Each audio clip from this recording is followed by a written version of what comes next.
بسم اللہ الرحمن الرحیم۔ السلام علیکم۔ آج ہم سبق نمبر 10 شیخ سعدی رحمۃ اللہ علیہ کے اقوال کی پڑھائی کریں گے۔ اس سبق کو پڑھنے کے تدریسی مقاصد کیا ہیں؟ اس کو پڑھنے کا ایک مقصد تو یہ ہے کہ ہم شیخ سعدی کے بارے میں جان سکیں کہ وہ کون تھے، ان کی شخصیت سے آگاہ ہو سکیں، اور اس کے علاوہ جو شیخ سعدی ہیں ان کے جو کہے ہوئے قول ہے، قول کیا ہوتا ہے تو یہ جان سکیں کہ قول کس کو کہتے ہیں۔ تو بچوں، قول جو ہوتا ہے وہ کسی بزرگ ہستی یا کسی اچھے انسان کی کہی ہوئی کوئی بات جو اس نے اپنی عمر اور تجربے سے کہی ہوتی ہے اور وہ درست بھی ہوتی ہے، وہ قول کہلاتی ہے۔ تو آج ہم شیخ سعدی کے کچھ اقوال جو ہیں ان کے بارے میں اور شیخ سعدی کی شخصیت کے بارے میں پڑھیں گے۔ سب سے پہلے ہم جو مشکل الفاظ جو ہیں ان کے معنی وہ پڑھ لیتے ہیں۔ بوستان، گلستان، فکری تازگی، دانش و حکمت، دسترخوان، مردار، صحبت، حسد۔ اب ہم اس کی ریڈنگ شروع کرتے ہیں، پڑھائی شروع کرتے ہیں۔ شیخ سعدی کا اصل نام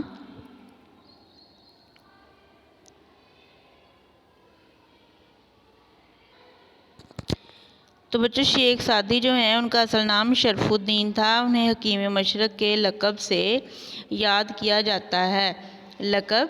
لقب ہوتا ہے کسی خوبی کی وجہ سے جو نام لوگوں میں مشہور ہو جائے، وہ لقب کہلاتا ہے۔ وہ معلم اخلاق بھی کہلاتے ہیں۔ سلطان سعد زنگی کے زمانے میں ایران کے شہر شیراز میں پیدا ہوئے۔ کہاں پیدا ہوئے؟ ایران کے شہر شیراز میں۔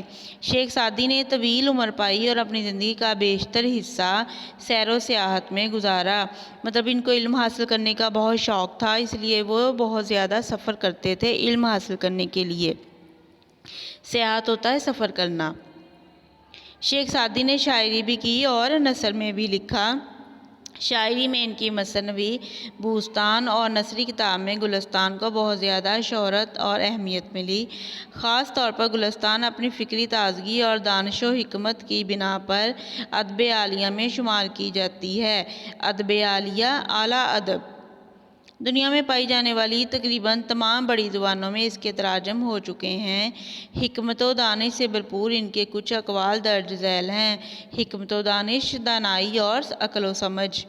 مطلب ان کے کچھ اقوال جو ہیں جو عقل و سمجھ والے، ان کے تو سارے اقوال عقل و سمجھ والے ہیں جن میں کوئی پیغام ہے، لیکن کچھ اقوال یہاں پہ متن میں دیے گئے ہیں، ان کو اب ہم پڑھتے ہیں۔ نمبر 1، دنیا کا مال زندگی کے آرام اور سکون کے لیے ہے، نہ کہ زندگی مال جمع کرنے کے لیے۔ نمبر 2، اگر تو دنیا کی نعمتوں سے فائدہ اٹھانا چاہتا ہے تو لوگوں پر احسان کر جیسے اللہ نے تجھ پر احسان فرمایا۔ دو آدمیوں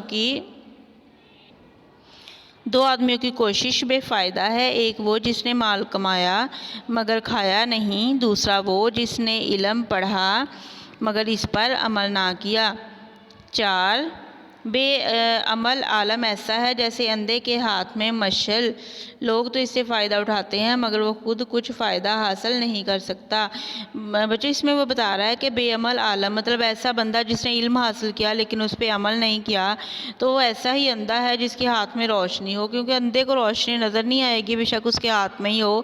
تو اسی طرح سے ایک بندہ جو ہے اس کے پاس جتنا مرضی علم ہو لیکن اگر عمل نہیں ہوگا تو وہ کسی کام کا نہیں ہے۔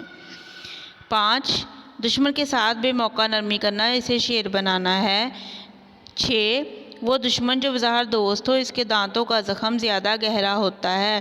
اس میں اصل میں وہ یہ بتانا چاہتے ہیں کہ جو آپ کا دوست دشمن بن جائے تو وہ دوست زیادہ خطرناک دشمن بنتا ہے، کیونکہ دوست کو آپ کے سارے راز پتہ ہوتے ہیں تو وہ زیادہ جب بھی آپ کو نقصان پہنچائے گا تو زیادہ نقصان پہنچائے گا۔ 7، دیوار کے پیچھے بھی بات کرتے وقت ہوشیار رہ، ہو سکتا ہے کہ تیری دوسری طرف دشمن کان لگا کر سن رہا ہو۔ مطلب اس میں وہ میسیج دے رہے ہیں کہ ہمیں ہمیشہ ہوشیار رہ کے بات چیت کرنی چاہیے، ہوشیار رہنا چاہیے۔